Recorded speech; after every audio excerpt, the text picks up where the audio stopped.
Hello there, welcome back to my channel. So good to have you here once again. Today I have something very interesting for you. A video that I should have done a long time ago. Perhaps it should have been one of my early videos. You understand? But nevertheless, you know they say everything happens in its own time according to the will of God, right?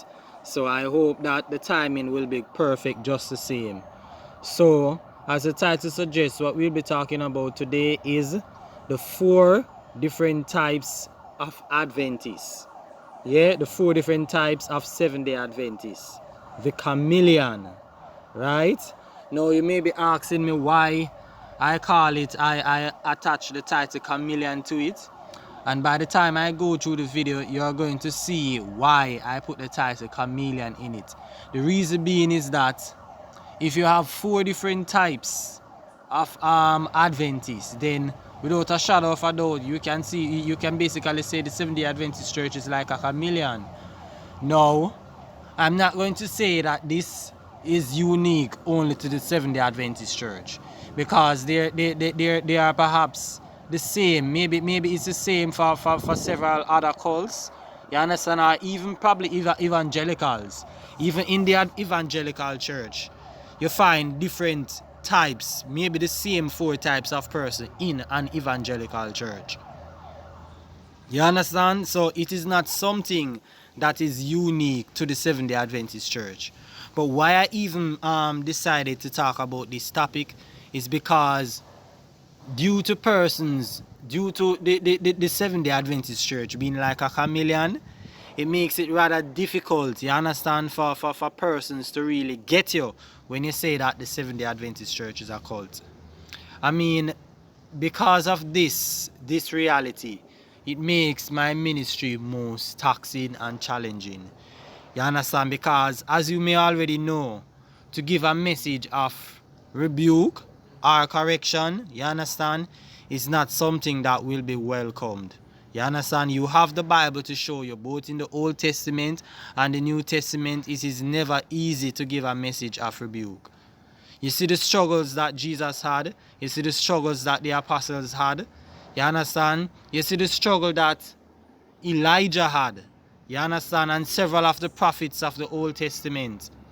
I'm talking about even Jeremiah and so many of them. It's never easy. I think in my previous video, which video? Let me see.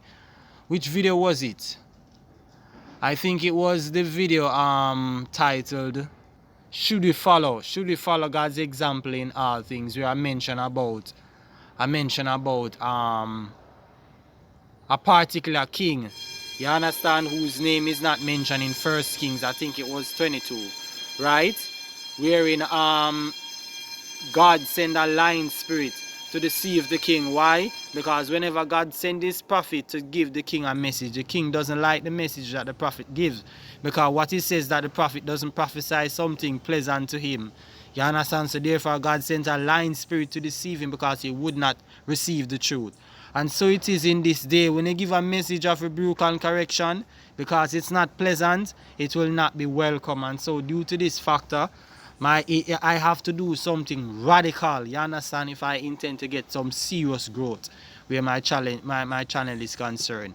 The amount of work that I'm putting in for my videos, the growth, I would say, is not matching the work, and it is because of this. You understand? It's an apologetics ministry, and it is to give a message of correction and rebuke where necessary, and encouragement also. You understand? But it's not so welcome. And you see, because it's the Seventh-day Adventist Church, that makes it even more challenging, because in Jamaica the Seventh-day Adventist Church is the largest denomination. So to get some serious growth, it's basically, I would have to expect the growth coming from persons who are not Jamaicans. You understand? Because if most of the population are Jamaicans, you can well imagine, if I'm talking about if most of the population are Adventists in Jamaica, you can imagine that doing this, talking about Adventists, it's not going to get as much growth as you would like, because as you know, they are going to reject truth. When persons are ensnared in cults, You understand? It is very difficult for them to get out and for their eyes to open. Another problem that I have is not only because the Seventh-day Adventist Church is the largest in Jamaica. Persons in Jamaica, when it comes to apologetics, it's very challenging in Jamaica. I may be one of the very few individuals that is doing this. Jamaicans are all about tell us something good, you understand, tell us about the love of God, talk about the gospel and so forth. They are not about correction and those kind of things. They have the mentality from say one God, you understand, then that's all that matters. We all say one God, it doesn't matter how you see him, you understand, or what you believe about him or what he has done or is doing, as long as you believe in God. So this makes what I'm doing very, very, very hard. And to tell a person that the Seventh-day Adventist Church is a cult, I believe that most persons don't really get it, and they probably don't believe me. You understand? And it is due to the factor of the Seventh-day Adventist Church being a chameleon. I realize that when it comes to other activists like Jehovah's Witness and so forth, these type of cults, persons get far more growth than former Adventists who are doing who have channel on Adventism. You understand? Because it's much more easy to convince a person that the Jehovah's Witness Church is a cult than to convince him that the Seventh-day Adventist Church is a cult. You understand? And so, because of this, I feel this video may add some clarity as to why convincing someone that the Seventh-day Adventist Church is a cult is going to be a difficult task, and it's due to their chameleon nature. You understand? And so with that being said, now that I've explained all of that, let's get into it. The 4 different types of Seventh-day Adventists. Now, a former Adventist of mine brought it out in a very wonderful way. You understand? And what I'm going to do is I'm going to read what the former Adventists say, but before I do that, I'm going to post, you understand, what this former Adventist has to say about the 4 different types of Seventh-day Adventists. I'm going to post what they wrote, and then we are going to talk about it. So check it out.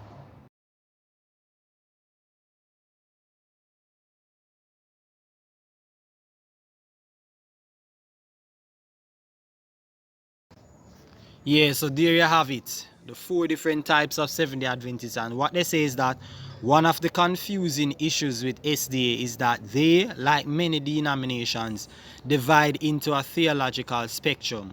1, fundamentalists. 2, traditionalists. 3, evangelicals. 4, liberals. Right? And then he said the traditionalists have tended to be the controlling group, which is true. And I'll explain why. Although the evangelicals have made some inroads. You understand? Now let's get into it as we talk about the different groups. The fundamentalists, hardcore Adventists wanting to maintain historically held doctrines, often leading independent in ministries. And to give an example of this, look at my video titled "The Gospel Changes Everything," where I show a clip from 2 Seventh-day Adventists, right, expressing their grouse about the things happening in the Seventh-day Adventist Church. The names are Andrew Enriquez, who leads a ministry called Prophesy Again TV, and then there's a Jamaican called William Leckie. You understand? I forgot the name of his ministry. I think it is FTB Ministry. Yes, and he's a Seventh-day Adventist in Jamaica. Both of them hold their independent ministry. And that is why they are a perfect example of fundamental Adventists. They want to maintain the historically held teachings, and because the teachings are being changed by a different group of Seventh-day Adventists, they have to go out and form their independent ministry, wherein they seek to pull out Seventh-day Adventists from out of the church and bring them in their ministry, or enlighten them on the early teachings of Adventism, such as the Ellen White doctrines and so forth. You understand? Now, that being said, we're going to the second category, the traditionalists, maintaining basic Adventist doctrines and leading most of the denominational organization. Example of this, Doug Batchelor, and you can find him on Amazing Facts. Television, right? Amazing Facts Television. Yeah, you can find him there. An example of who he is, just to tell you who he is, you can look at my video called COVID-19 and the Sabbath, where I showed a clip of him talking about the Sabbath. You understand? He's an example of traditional Adventist. Sure, he maintains the basic doctrines and so forth, but these kind of groups, the traditionalists, they are like Ellen White and Bible, but mostly Bible. And what they try to do is to use Ellen White to basically to color the Bible, but they tend to stick more on the Bible and less on Ellen White. While the fundamentalists, you will find that they stick more on Ellen White and the early teachings and less of biblical doctrines and so forth. Less of the Bible and more of Ellen White. And so as you can see, because the church is trying to shift, you understand, and become evangelicals, these fundamentalists are going to have a serious problem, and so they often found their own independent ministry.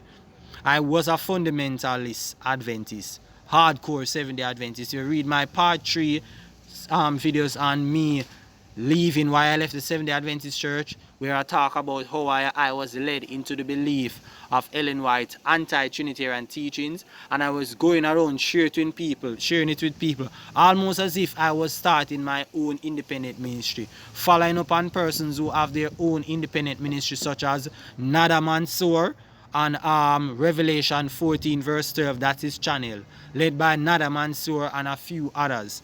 You understand? So they are also examples of fundamentalist Adventists, and I was that category of Adventists. Now, that being said, let's get into the next one, the Evangelical Adventists.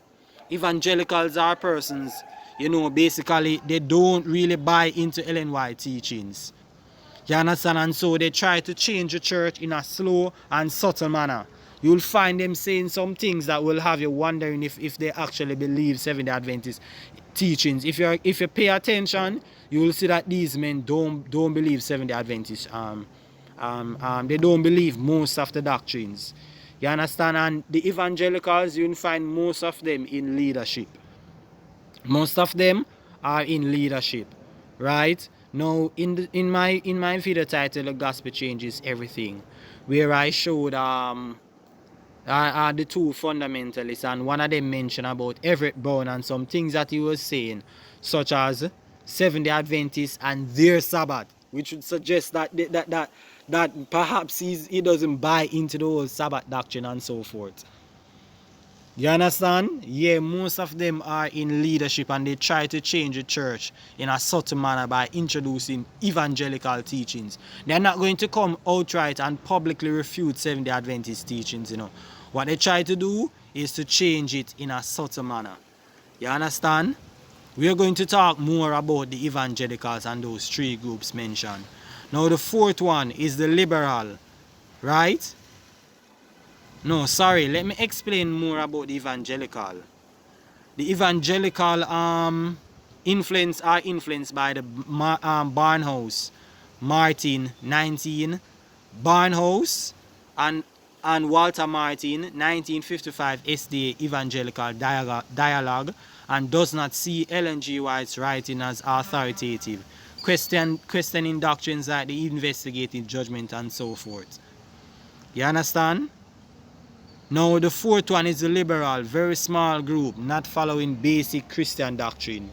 Meaning, they don't follow Seventh-day Adventist teachings, and they don't follow evangelical teachings either. They don't swing on either side. They're just there basically to make up space and to warm bench. You understand? These are the liberals. Everything is neither here nor there for them. You understand? And you find liberals in basically every single church. You understand? Now, that being said, let's talk more about the 4 groups.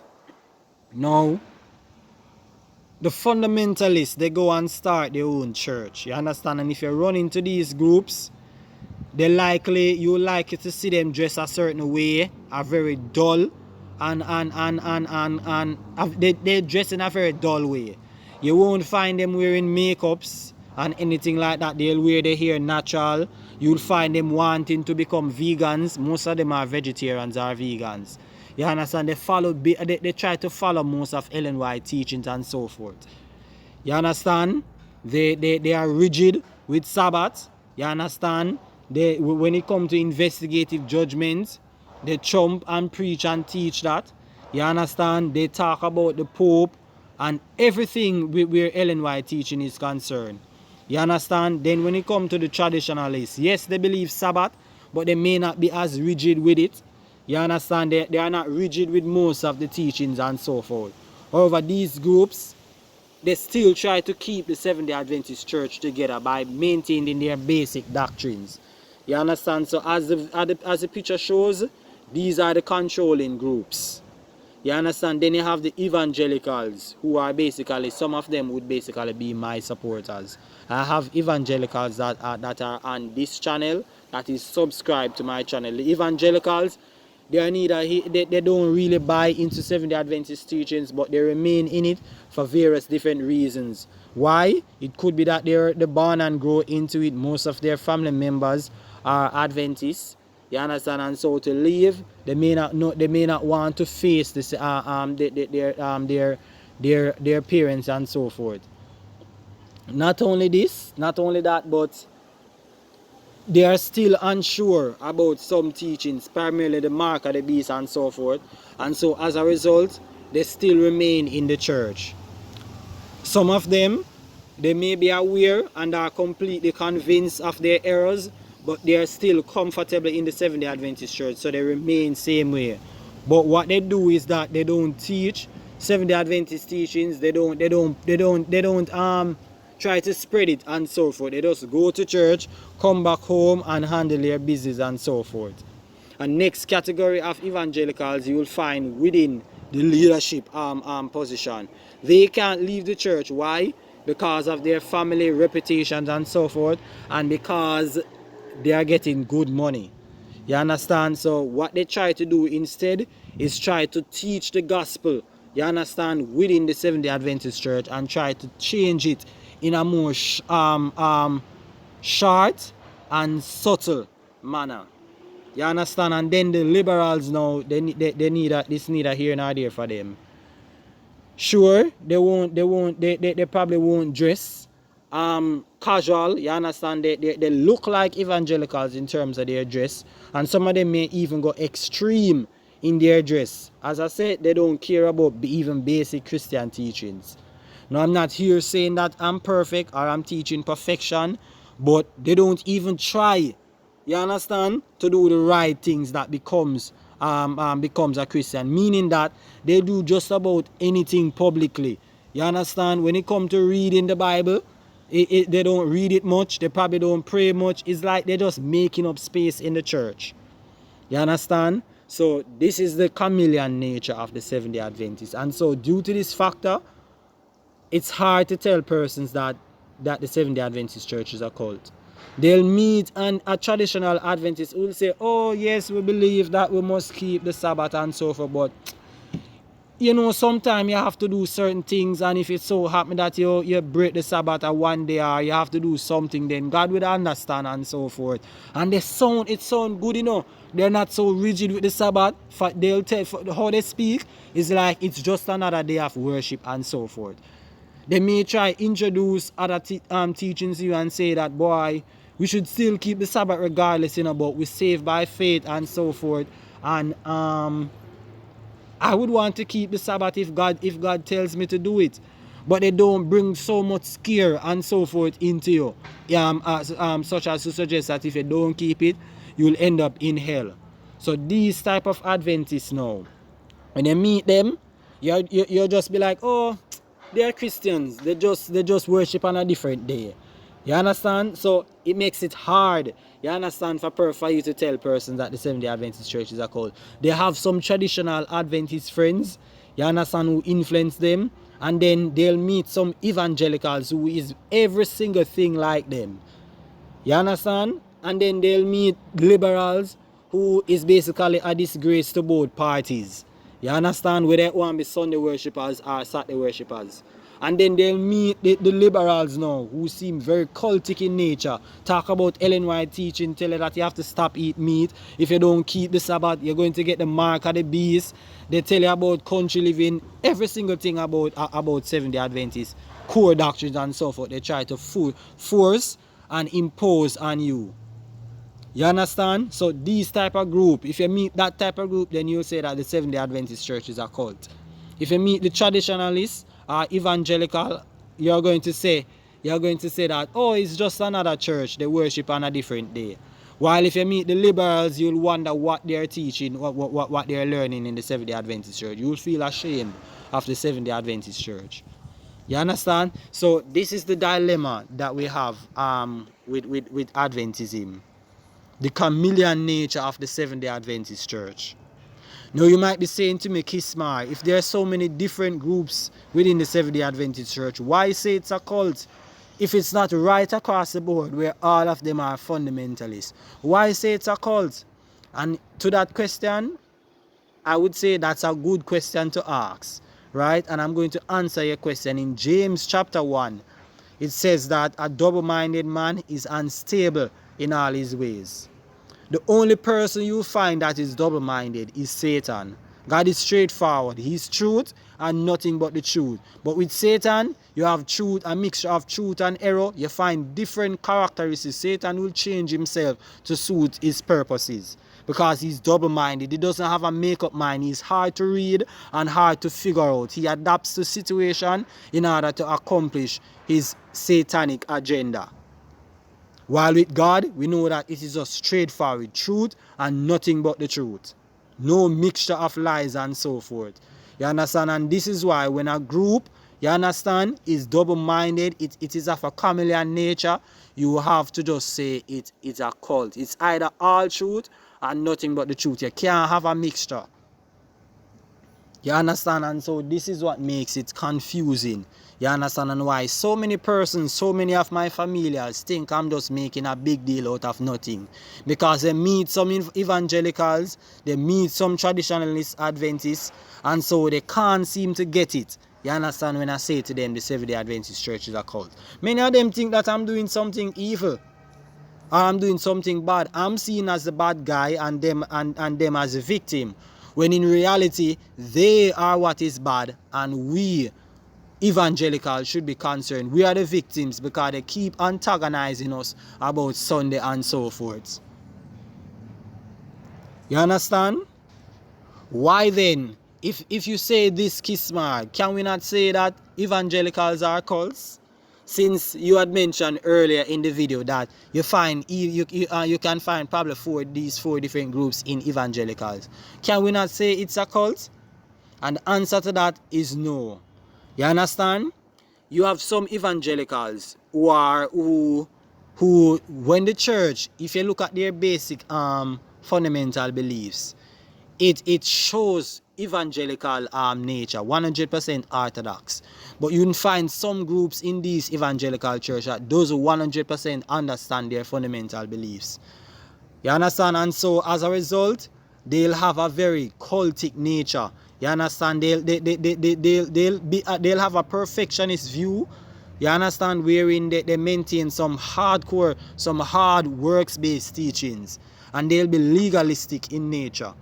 You understand? Then you'll find some evangelicals. They'll be like traditionalists, wherein they maintain the basic tenets of Christendom. You understand? I'm trying my best to explain why you can't categorize every group as a cult if they have these four nature.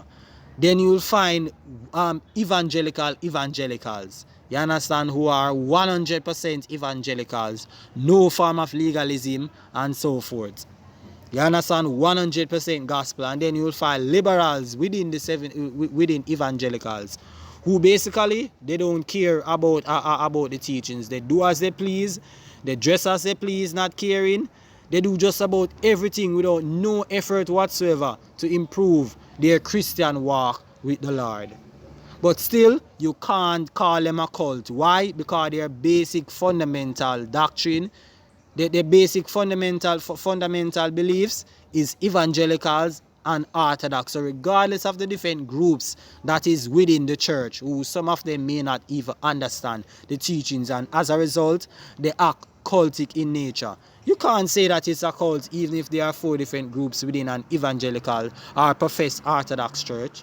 No, but with the Seventh-day Adventist Church, even though there are 4 different groups in it, their basic fundamental beliefs, when you look at it, you can see that it is just straight up cult. You understand? One of them, fundamental belief number 18, says that Ellen White is a continuing and authoritative source of doctrine. So the Bible isn't the only authoritative source of truth. That alone writes it off completely and makes it into a cult. You understand? So, that being said, I do hope that we understand each other in all that I mentioned, right? The 4 different groups of Seventh-day Adventist Church. The Chameleon. You understand? So whenever you want to get information from the Seventh-day Adventists, you have to be wary of who you ask question, because whichever one of them you so happen to end up, you're going to end up getting different response. And this makes it hard for evangelicals. It makes it so confusing for evangelicals. You understand? Because they can't seem to see Seventh-day Adventists for what it is because of its chameleon nature. In this video, I do hope that you enjoyed it. It took a lot longer than I had anticipated, but nevertheless, I hope that you are edified and you get something from this. If you enjoyed this video, please like, comment where necessary, subscribe to my channel and click the bell icon so that you can receive notifications whenever I make new uploads. And last but not least, share this video with whom you know will benefit from an amazing video like this. Bye bye now.